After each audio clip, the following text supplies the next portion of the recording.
David was a kind man with a wickedly funny sense of humor. His mischievous, boyish grin was so unexpected from a man who publicly appeared so serious. To me, he was the most brilliant person in every room, charming and handsome, thoughtful and kind. He was a true original. But what made David so special was his inner confidence, never arrogant, but always secure in himself and what he believed. His decisions in his professional and personal life were driven by an intuitive sense of what was morally right, respectful, and humane. He loved animals and was once famously quoted for saying, "Animals have souls." A Renaissance man who proudly rode a mint green Vespa and nurtured urban chickens before it was a hip trend. He was never a coward and always a hero, making the toughest and most courageous decisions because they were the right thing to do.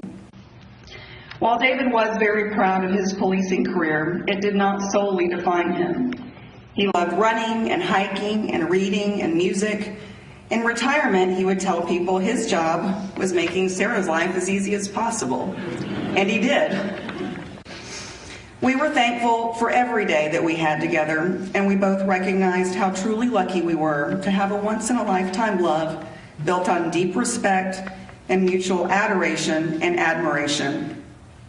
After our first dinner together, he called me the next morning and he said, "If we never spend time together again, I want you to know that you have changed my life in ways you will never understand."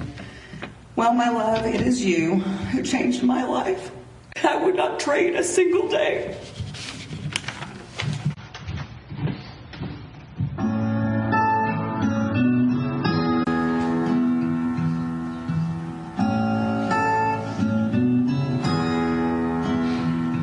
There are places I'll remember all my life, though some have changed, some forever, not for better. Some have gone, and some remain. All these places have their moments. With lovers and friends, I still can recall. Some are dead and some are living. In my life, I've loved them all.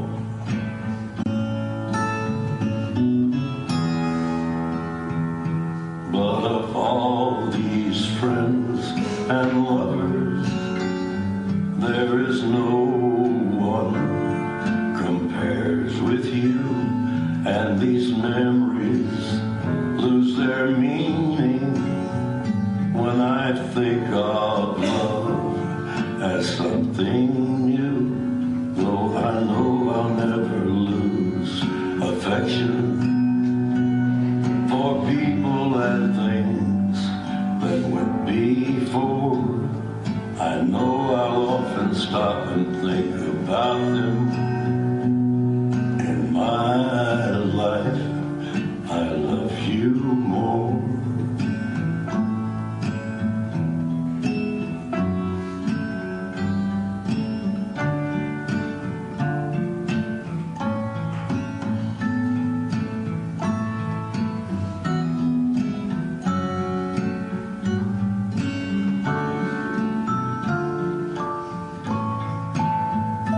Though I know I'll never lose affection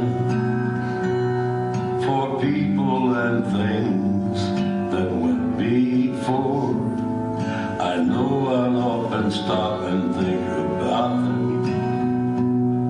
In my life, I love you more.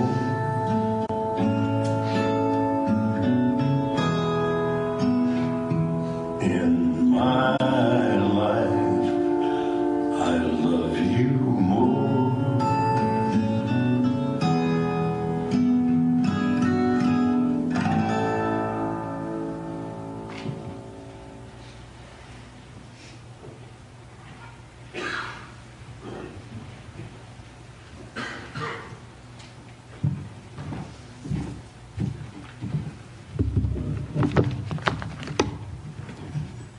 Good morning. My name is Steve Dye, City Manager and retired Police Chief for the City of Grand Prairie. Honored guests, friends, officers, retired officers, on behalf of Sarah and the entire Kunkle family, thank you all for being here, both in person and virtually, to help celebrate the life and legacy of Chief David Kunkle. Chief Kunkle was born on November the 13th, 1950, and passed away on July 14th at the age of 72 after a long and courageous battle with Lewy body dementia. Chief Kunkle is survived by the love of his life and a wife of almost 17 years, Sarah Dodd, his son, Michael Kunkle, his mother-in-law, Vicki Dodd, his grandchildren, Sarah, Abigail, and Jeremy, his brother, Steve Kunkle, and wife, Melissa, their children, Matthew, Rachel, Nathan, and Hannah, his sister, Kay Myers, and husband, Ron, and their children, Jessica, Jacob, Zachary, and Andrew. Chief Kunkle's son, Michael, told me how much his family loved his father, and although the last couple of years had been especially difficult due to Chief Kunkle's illness, they had many great memories together.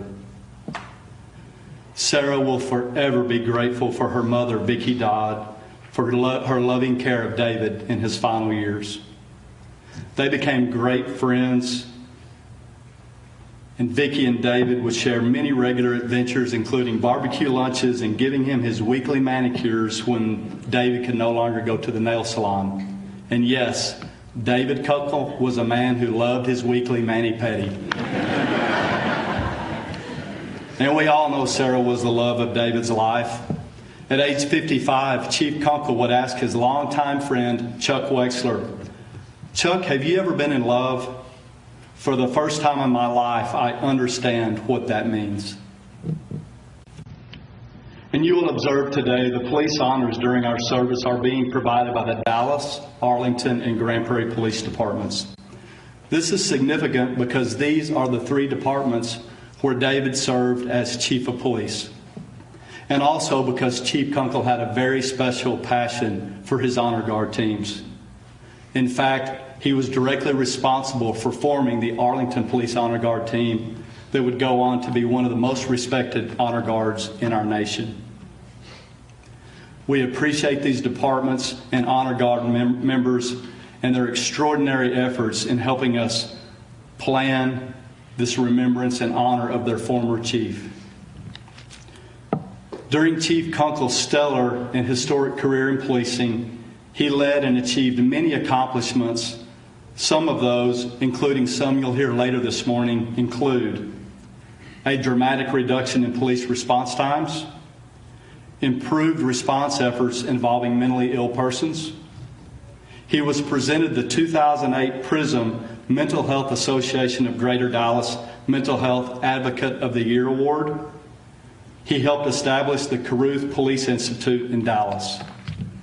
In 2017, Jim Collins, author of the best-selling leadership book Good to Great, created a PBS documentary highlighting Level 5 leaders across the country.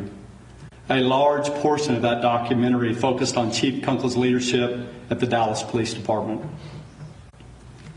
While David was chief in Arlington, the department was named one of the 8 best police departments in the United States among over 17,000 evaluated. I was proud and honored to serve under Chief Kunkle, and he was a longtime friend and mentor to me and many of us here today. Professionally, I would not be here without his wisdom, support, guidance, friendship, and knowledge given to me by Chief Kunkle. As a testament to his dedication to succession planning and helping develop future leaders, his most proud accomplishment may have been the over 30 police chiefs who served under him that went on to serve as chiefs across our nation, many of whom are here today to pay their respects. He was an Iron Man. He was in superb physical condition, and his work ethic was second to none. as is evidenced by his 31 years of perfect attendance with no sick time usage. Chief Kunkle was extremely humble, never cared about titles, and displayed a quiet and highly professional confidence. However, his shy demeanor could be deceiving, as his extreme courage allowed him to make the tough decisions for the right reasons, regardless of how popular those decisions were viewed. He defined being progressive and innovative in policing and was well ahead of his time in areas such as police pursuits, mental health, and use of force. Daily, he reminded us that police departments work for the people, as was seen in his undying commitment to transparency and accountability in everything that he did. He never tried to stray away from the truth or avoid the facts when mistakes were made. He faced the tough decisions head on and walked the walk. And Chief Kunkle also taught us many of the finer points of leadership, such as the importance of knowing your employee's first name, employee morale, and paying attention to their work environment. A good friend and retired Chief Larry Boyd, who served under Chief Kunkle as an assistant chief in Arlington, had these thoughts about Chief Kunkle, which I believe speak for many of us. And I quote, "It was Aristotle who said courage is the mother of all virtues, because without it, you cannot consistently perform the others." When I worked for Chief Kunkle in Arlington, I thought he was the epitome of courage. Not the courage in the way many people think of, but something much harder, the ability to make decisions and confront issues when just about everyone is going to question you about it. But really, it was more than that with Chief Kunkle. He was a unique blend. He was a very courageous leader, but he was also a very caring leader. I would see him agonize over officers and their well-being. And it was even more than that. Chief Kunkle possessed an intellect that was very intense and often left me in awe and amazement. Because of his wisdom, foresight, and courage to challenge the status quo, the Arlington Police Department sought to address issues long before others in law enforcement. In fact, you look across the country, many agencies haven't caught up with him yet. I don't think it's hyperbole to say that the law enforcement landscape in this country would be a lot better today if 20 years ago we would have adopted the "what would David Kunkle do" approach. Thank you for sharing, Larry. Those who knew him well also knew that Chief Kunkle had another side to him with a unique sense of humor and fierce competitiveness. As a full-time SWAT officer in Arlington, our day would start in the weight room at 5 p.m. as Chief Kunkle would join us there at the end of his day. He was not only my chief, but we bonded over weightlifting and running and became very close friends. Chief Kunkle was always proud to hear that I still use the same ab workout today that he taught me in 1988. And I remember that Chief Kunkle and I would continually encourage Ronnie Coleman to pursue professional bodybuilding. Years later, after Ronnie won the Mr. Olympia title 8 times, Chief Kunkle and I would joke that we never saw our commission checks. And David was a runner. Boy, was he a runner. As many of you did, I ran with him on many occasions, wondering if I was going to survive. When I became the chief of police in Grand Prairie in 2011, Chief Kunkle came over to support me and run with me in a local 5K race. As we ran this extremely hilly course, I lost sight of Chief Kunkle for a few minutes, only to later learn that I had beat him by mere seconds. It was probably one of the most proudest days of my life to have finally beaten him after all those runs together. And while gracious, I could tell that it was really burning him up inside that he did not win. Chief Kunkle truly cared about the people in his organizations. When I had to leave Arlington PD in 1991 to return to Houston PD for family reasons, out of respect for the man, I met with Chief Kunkle in person to tell him. Instead of being mad or frustrated, he allowed me grace and compassion and told me that my family came first. He supported me in every way. When I became chief in Grand Prairie, he was the first one to call me to congratulate me and tell me that we shared another bond as being the only two outside chiefs to ever serve at Grand Prairie PD. Chief Kunkle forever reshaped and improved the policing profession, and I speak for all of my colleagues when I say we truly love the man and are forever grateful for the many leadership lessons that he instilled in us. He was a dominant force in the policing profession, a police legend and hero, and we are eternally grateful for the friendship and the legacy that he has left in our noble and beloved policing profession. Thank you.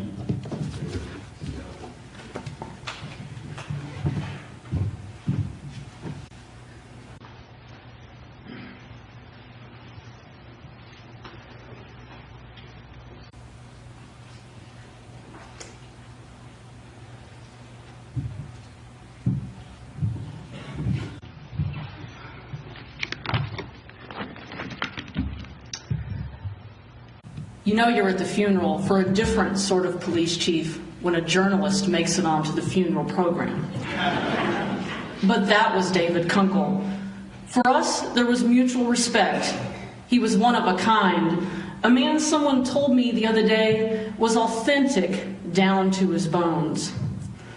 The chief and I first met over Mexican food in 2004. Here he was. He had the air of a technocrat. He wasn't flashy, not even remotely. He's kind of socially awkward. I thought, how is this guy going to be the one to clean up the mess at the Dallas Police Department and repair frayed racial relations? Over time, I'd come to realize that he was exactly what the department and the city needed. He'd build solid relationships with all communities. That was David Kunkle.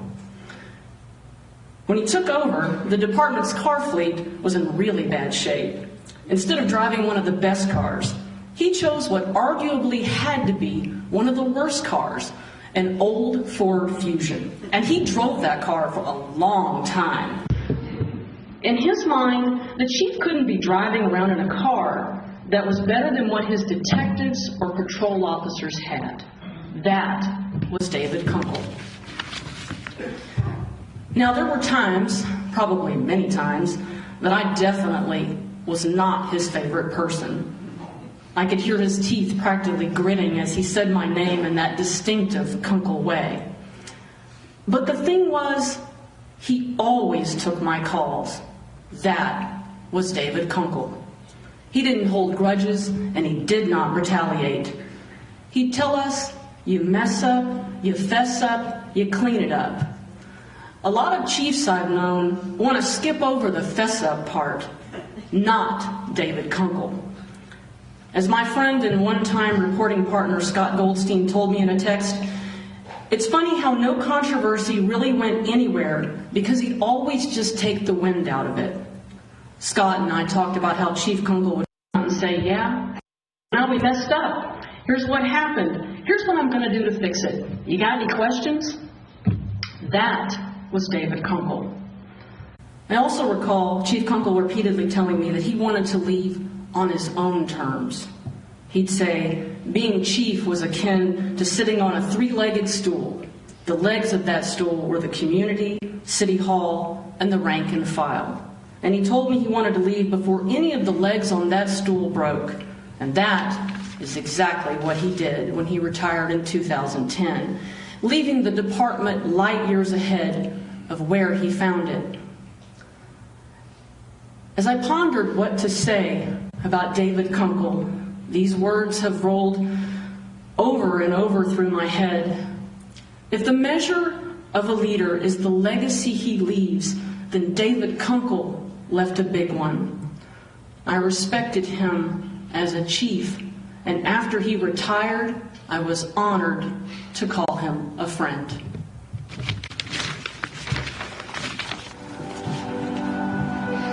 It was 1972 when David Kunkle joined the Dallas Police Department. He was young and ambitious. In just a few short years, he became the youngest captain in the department's history. At the age of 31, he left to become the chief in Grand Prairie, and later the chief in Arlington.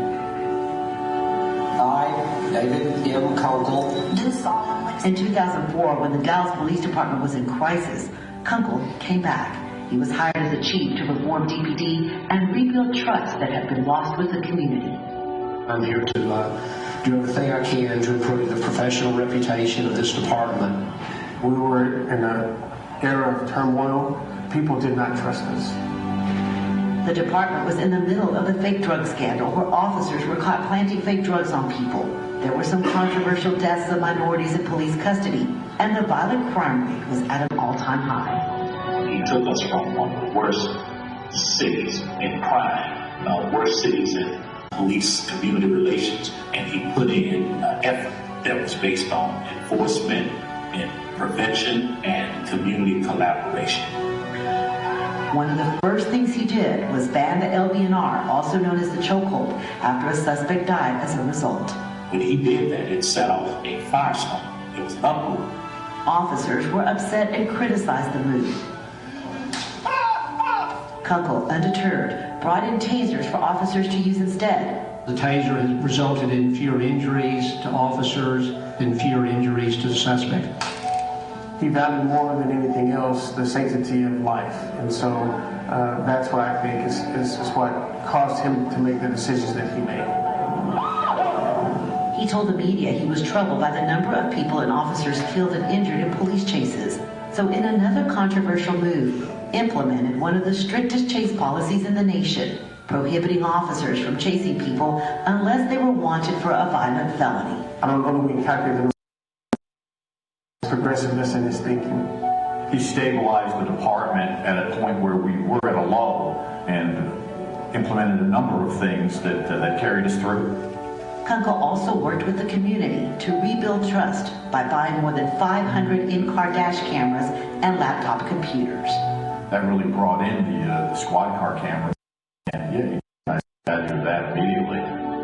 During his tenure, Dallas saw 6 consecutive years of crime reduction. The city reached its lowest homicide rate in 40 years, going from 248 murders the year he started to 148 when he left. In his going away speech, he thanked the rank and file. The people on the streets, the men and women on the streets, their jobs are the most difficult. They, I think, become the most frustrated with some of the things I've done. But everything I've done as chief has been to protect their interests, to keep them safer. Some of his commanders who went on to become chiefs in other cities say Kunkle was light years ahead of everyone else in modern era policing. He was ahead of everything in policing. That's why I said he's the best police chief in the nation for the last 20 years. There hasn't been a better representative in progressive policing outside of Chief David Kunkle.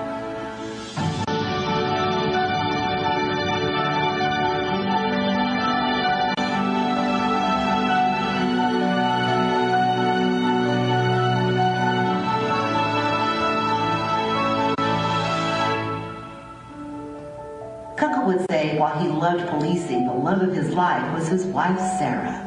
When he was diagnosed with Lewy body dementia several years ago, she took care of him. Those who knew him say he was kind and funny and wanted to do what was best. Great guy, great chief. Yeah, great chief. Outstanding leader. Yeah.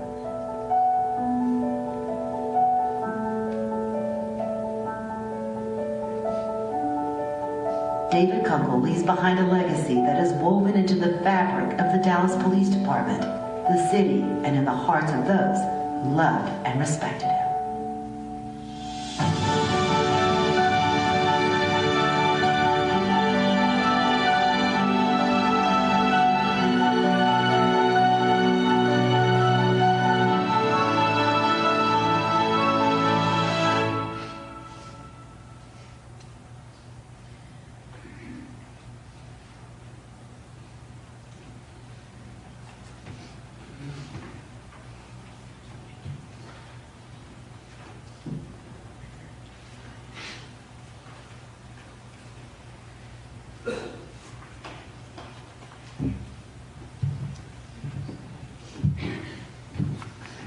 Good morning. My name is Deborah Joseph, and I was Chief Kunkle's executive assistant when he came to the Dallas Police Department. And I wanted to say to Chief Dye, while he was gracious when you first beat him in the run, when I first beat him, with his hands on his knees, trying to catch his breath, he said, I hope you feel good about yourself. And I did.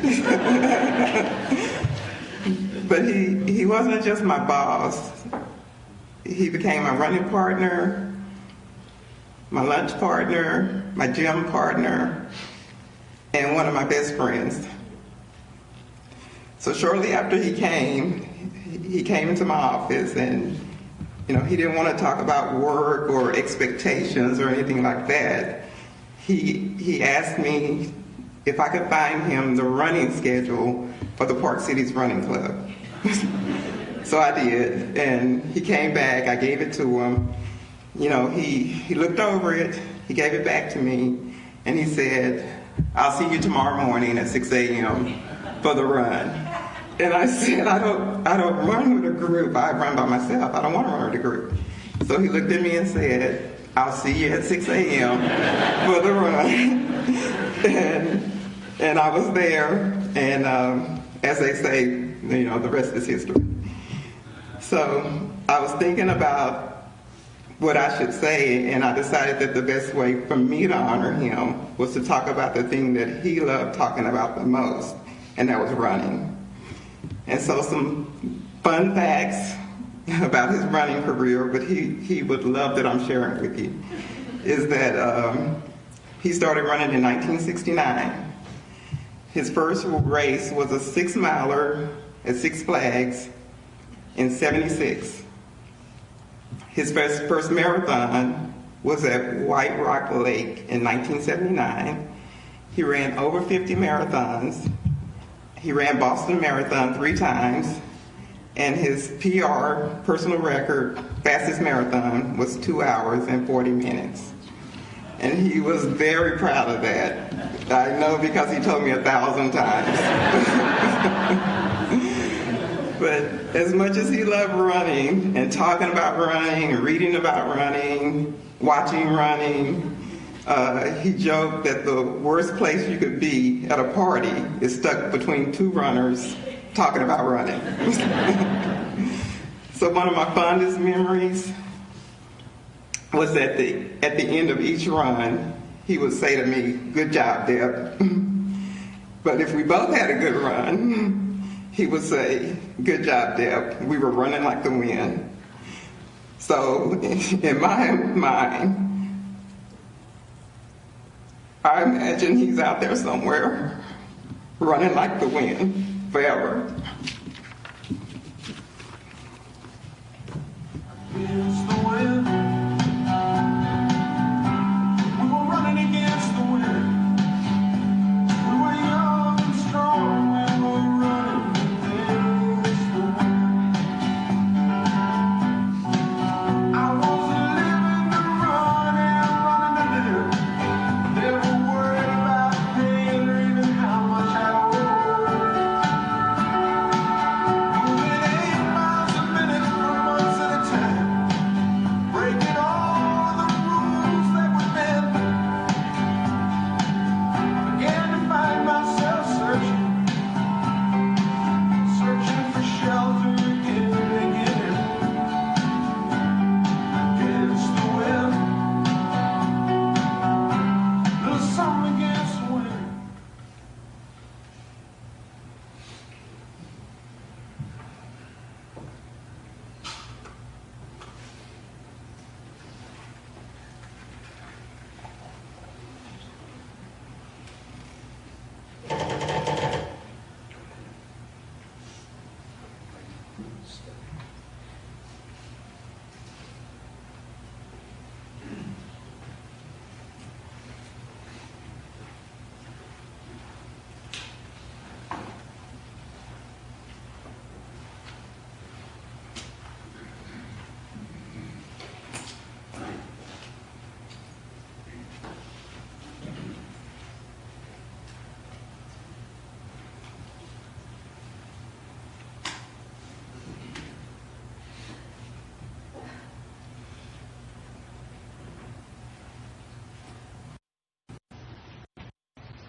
Family, if you'll please remain seated. All others, please stand.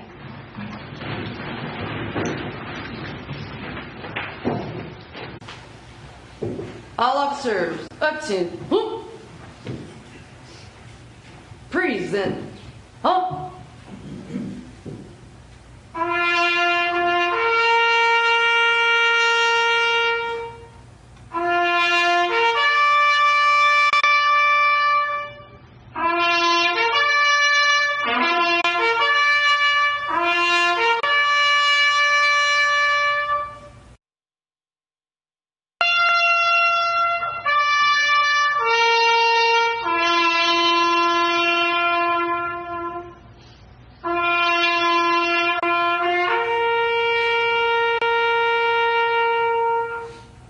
Order.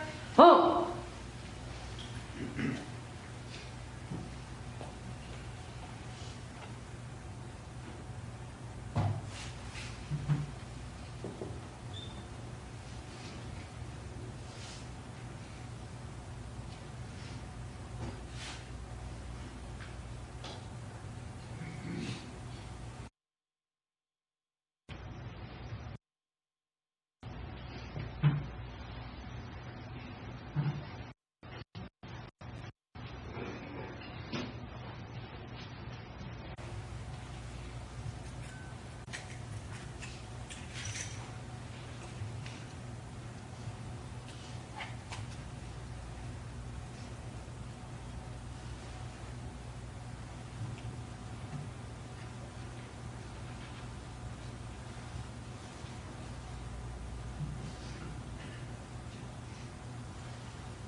24 elements, please hold all radio traffic.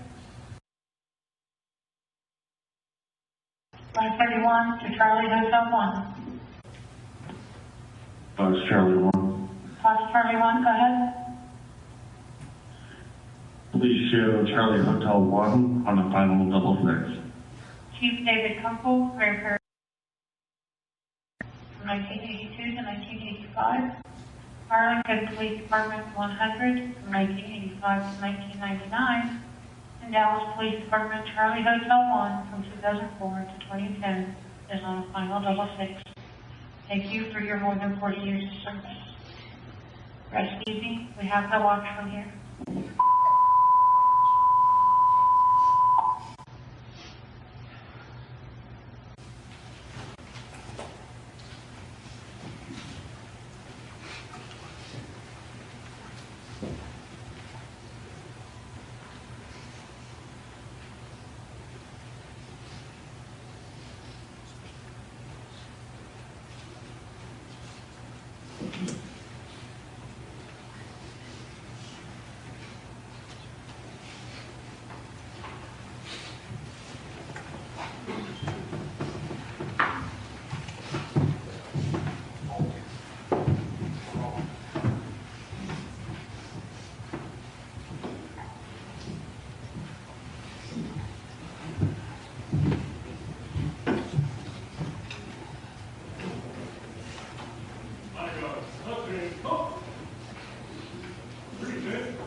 Thank you.